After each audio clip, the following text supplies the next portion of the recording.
This next presentation is some amazing statistics that Bonhee got from a number of sources, huh? From USDA. But you work for the DAB. I keep saying HDOA and Sharon keeps correcting me. No, it's DAB. DAB. A little dab will do you. You're marketing, right, Sharon? As long as we fly Delta, it's okay, right? Okay.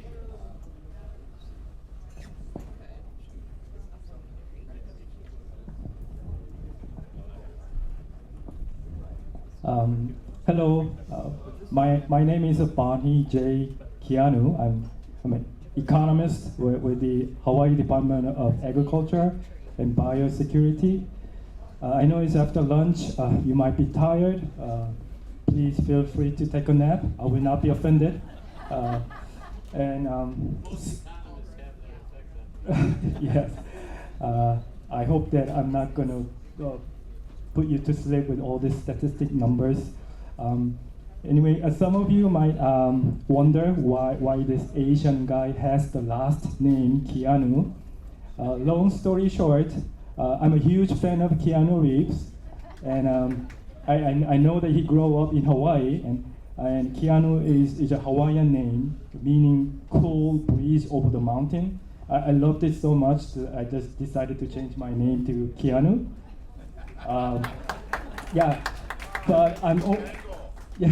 But I'm originally from South Korea, and I don't know how to make kimchi. This morning, Ken asked me to share a kimchi recipe with you guys, but I don't have any. You can ask ChatGPT, and then, yeah. The title of my presentation today is Trends in Hawaii's Fruit and Tree Nut Sector, Insights from the USDA Census and Survey Data. As the title indicates, I analyzed the USDA data to present to you some key trends and summary statistics. Specifically, we will look at the total number of farms, total land use in acres, total economic values, and total export values of Hawaii's fruit and tree nut sectors. And additionally, if I have enough time, I will briefly introduce a crop mapping tool developed by USDA and in the University of Hawaii. Yeah, according to the 2022 Census of Agriculture, Hawaii had an estimated 6,569 farms, and of this total, about 40% of all farms in Hawaii are classified as belonging to the fruit and tree nut industry, and that's about 2,700 farms producing fruits and tree nuts in the state. So you are the majority group of farmers in the state of Hawaii. The next slide, please.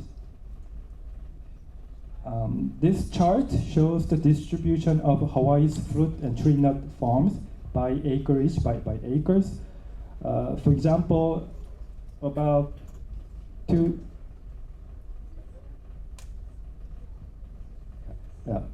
2,000 farms are operated with less than 10 acres, accounting for about 76% of the total. Additionally, about 500 farms operated on between 10 and 50 acres, representing another 20% of the total. So that means 96% of the farms, almost every farm in Hawaii's fruit and tree nut industry, operated with less than 50 acres. And only 10 farms had more than 2,000 acres in 2022, according to the Census of Agriculture.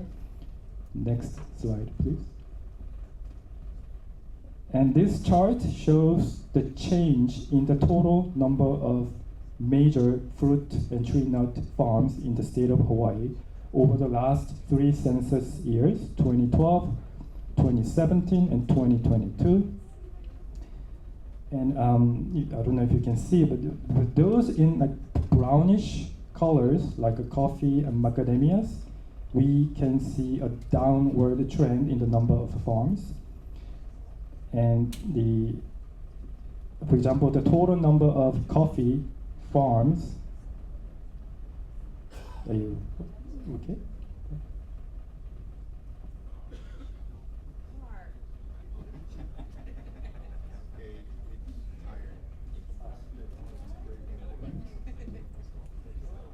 So, can I? Oh, no, this is the slide. Okay. Where was I? Yeah.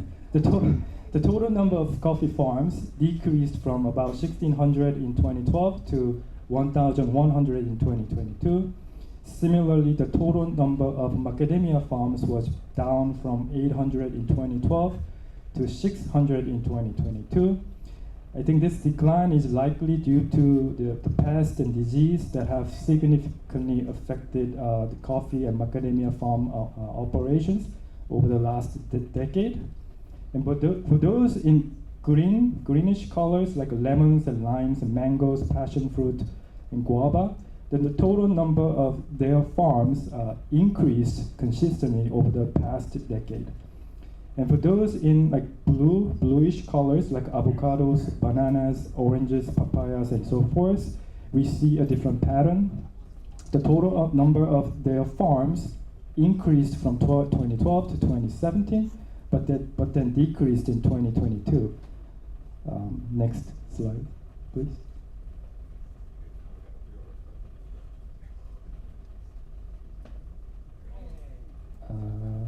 Yeah. Thank you. Now we will be looking at the acres or acres. This chart shows the total acres of both bearing and non-bearing planted with major fruit and tree nuts in Hawaii. And as you can see, macadamia and coffee clearly dominate the crop landscape here in Hawaii, followed by bananas, papayas, avocados, mangoes, and pineapples. The other crops are so small, I mean, compared to macadamias and coffee that have tens of thousands of acres. The other crops may be less than 100 acres in total. Next slide.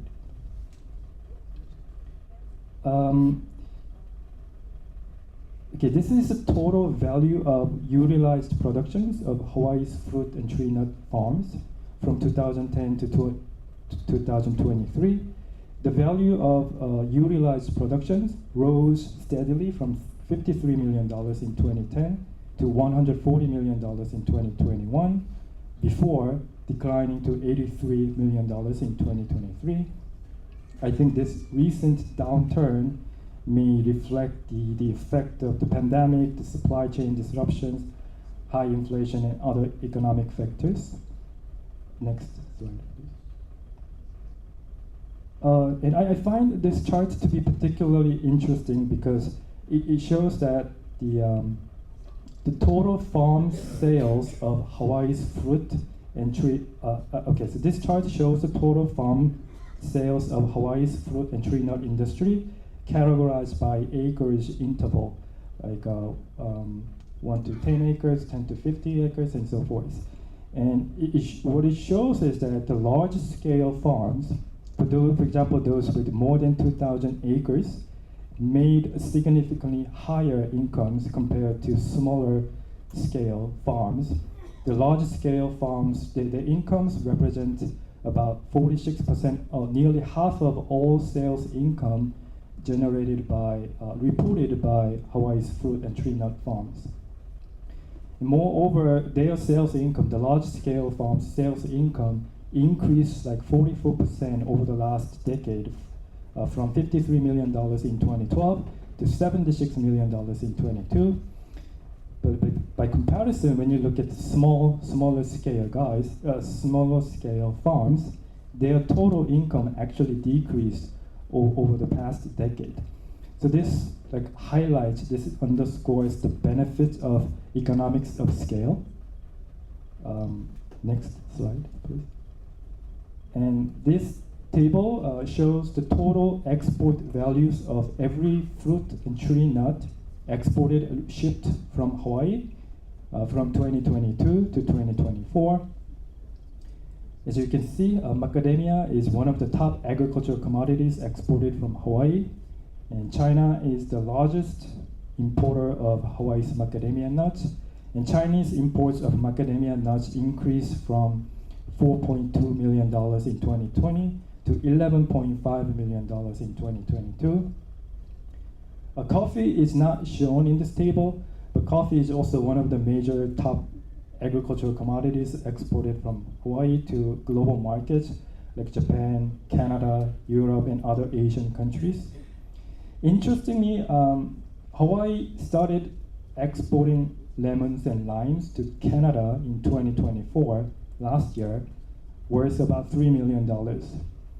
And if I'm not mistaken, I think these lemons and limes produced and exported by Bonhee J, which is a Canadian company that purchased the old sugar plantation in central Maui, and now it's converted into citrus and other tropical fruit plantations. So we might see more numbers in the coming years. Yes.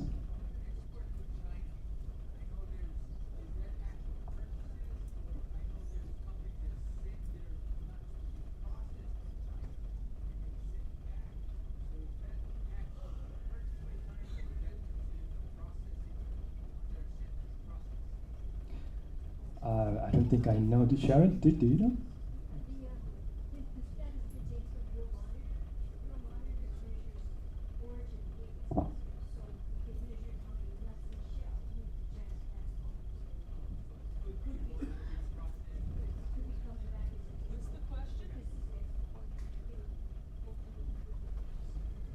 Sorry. Yes. So with the Trump tariffs going on now, have you noticed it's affecting our exports right now? So we have a data from 2020 to 2024. This is everything that I could download from the USDA Foreign Agriculture Service website. Yes? The question is about the tariffs. Tariffs. Oh, I just asked you for the Trump Yeah, tariffs. so last Thursday, the Judiciary Committee and Agriculture Committee had a Senate briefing. It's online. They have 5 presentations. I believe presentation number 3 was all about the tariffs. Suzanne Schreiner from Shank did the presentation. Excellent. She covers every tariff and how it impacts Hawaii. But my takeaway was that, like the 50% tariff on Can you hear? Brazilian. Can you hear? No. Maybe you should take the mic. Yeah, yeah. Yeah, Sharon, we'd like to hear this. This is good. Sorry, I'm kind of new guy here. I rely on Sharon. Okay, I mentioned that last Thursday. See, he did it just now, he just did it. Last Thursday, the Senate Judiciary and Agriculture Committees had a briefing specifically on federal policy impacts of.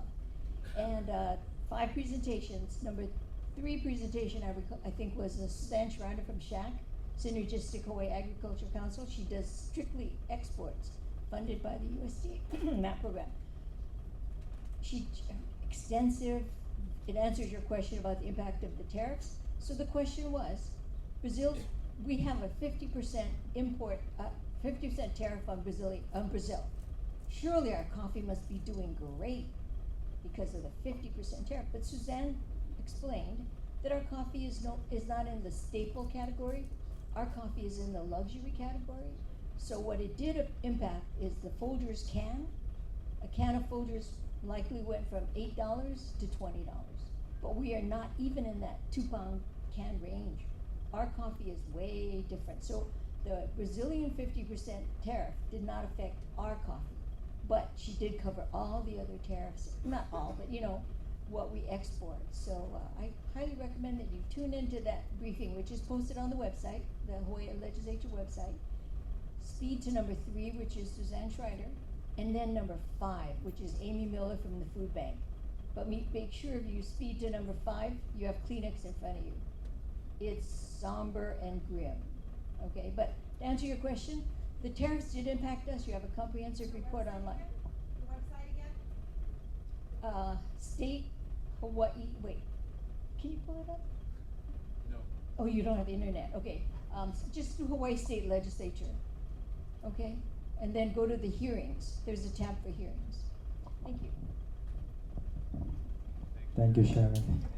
You may want to stay here, and my turn to you again for the next question. Okay, so let me move on. No, you can go back to the slide. Okay.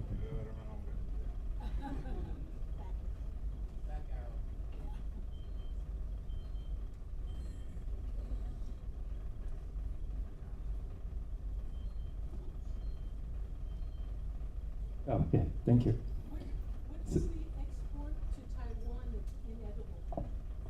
Taiwan? Third from the bottom. Okay, so this is this I had a unspecified. We don't know what type of fruit is exported from Hawaii to other countries.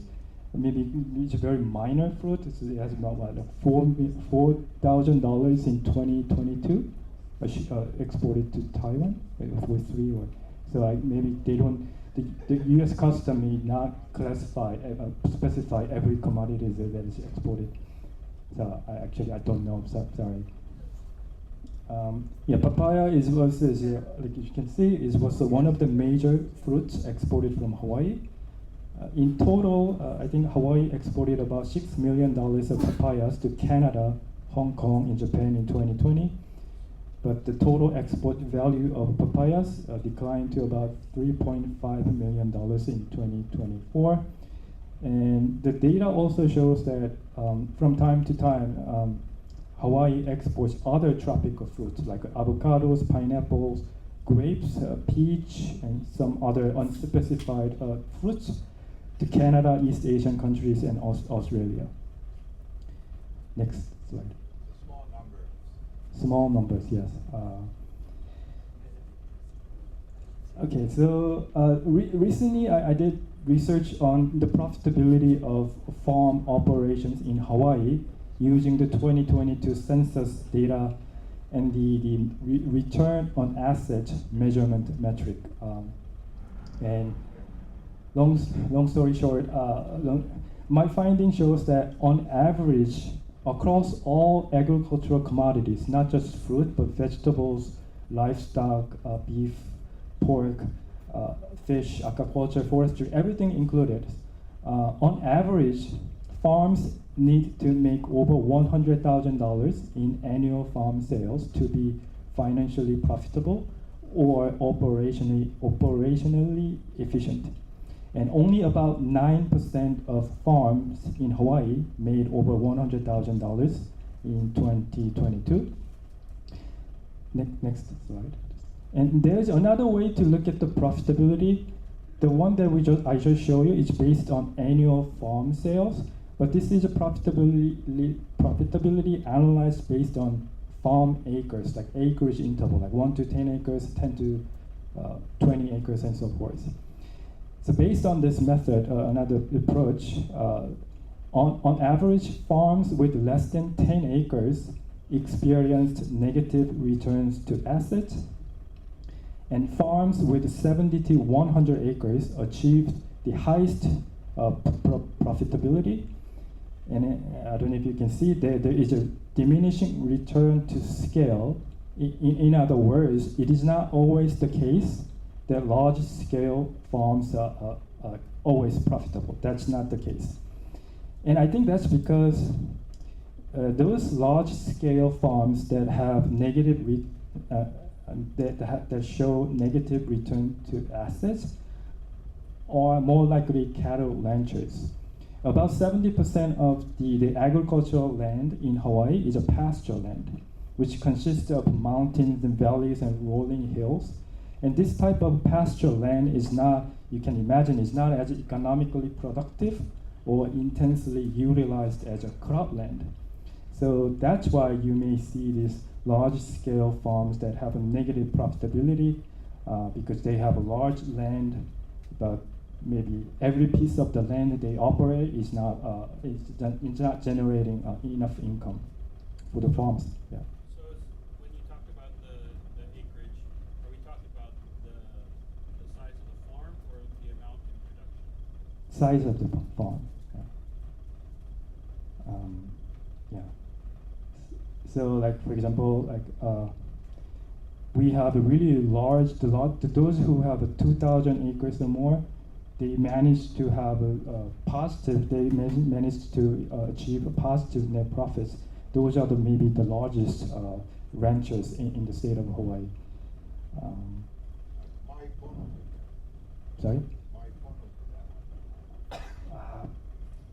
I'm not sure. You would have Yeah. one or two farms to change this quite a bit, right? That's right. This is based on aggregate data. Those large farms may have a big influence within each category. Like the other smaller might not represent that. Yeah. So the 70 to 90 acre, that's a huge difference, but why such a difference? So I look at I was also curious, and I found out that like almost half of those farms that they have 70 to 99 acres, so they are cattle ranchers as well. Yes. Yes.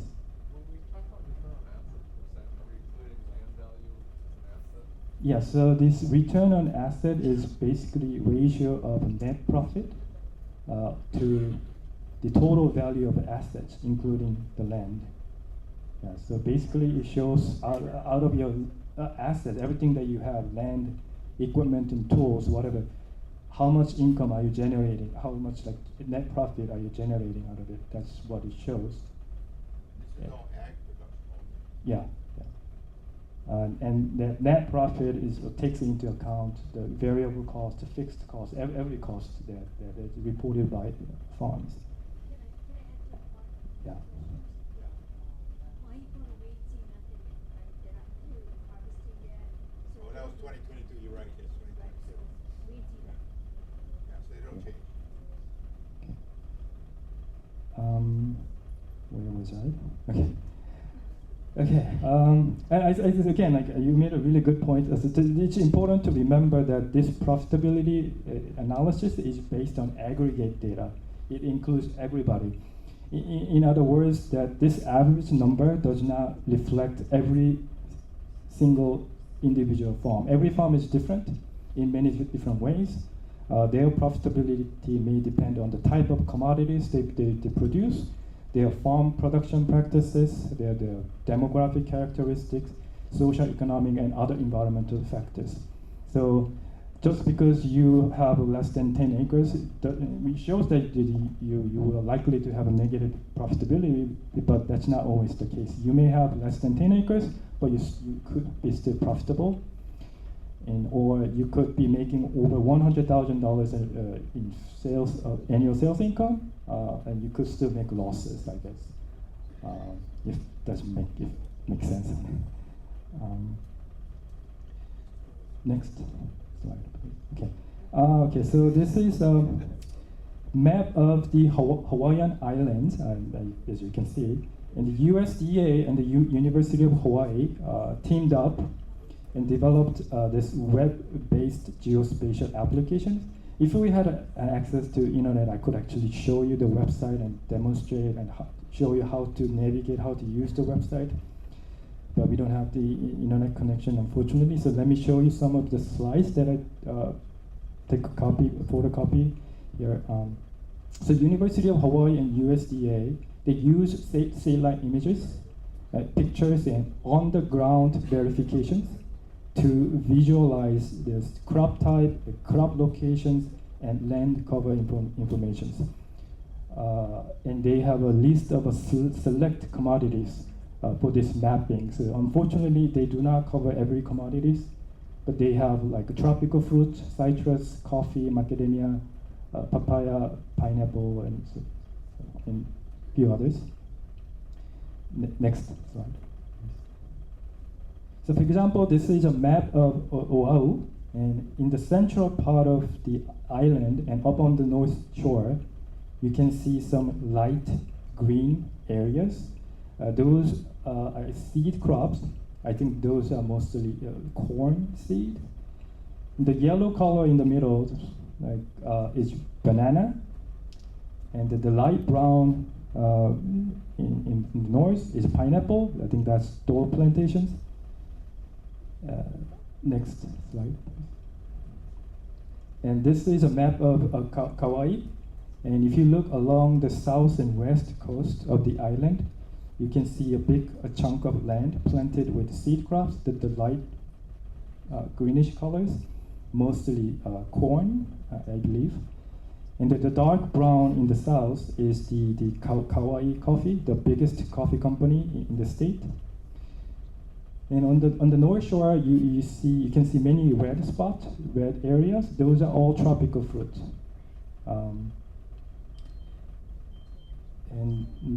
Next slide, please. And this is the map of Maui, Molokai, and Lanai.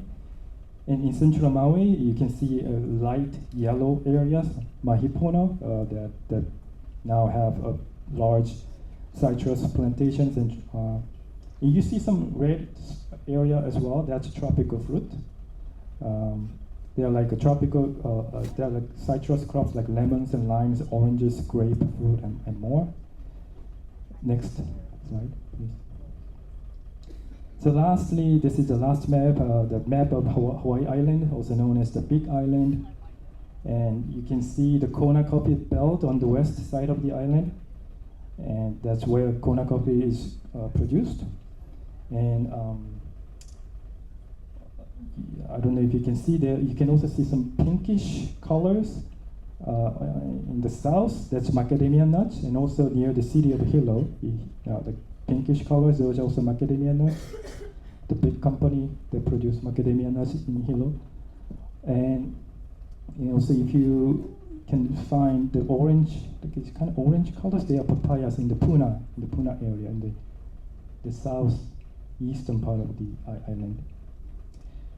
And there are also many flowers and nursery farms near the city of Hilo, the pinkish colors. Yeah, yes.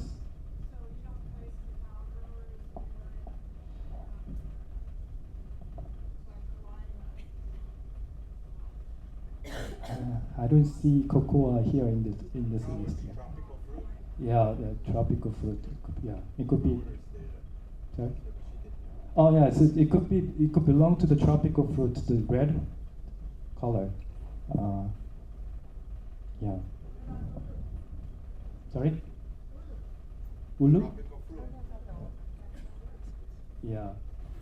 So I guess other than coffee and citrus, papayas, pineapple, everything is kind of put in under the category of tropical fruit. Yes.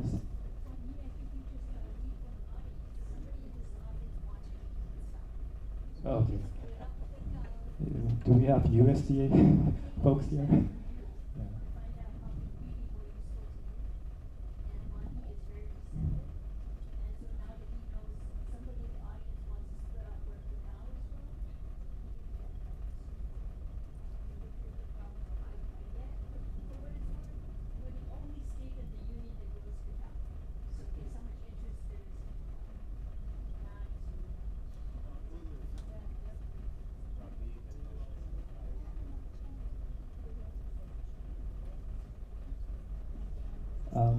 I think this is it. I think next I think is mahalo for thank you for your attention.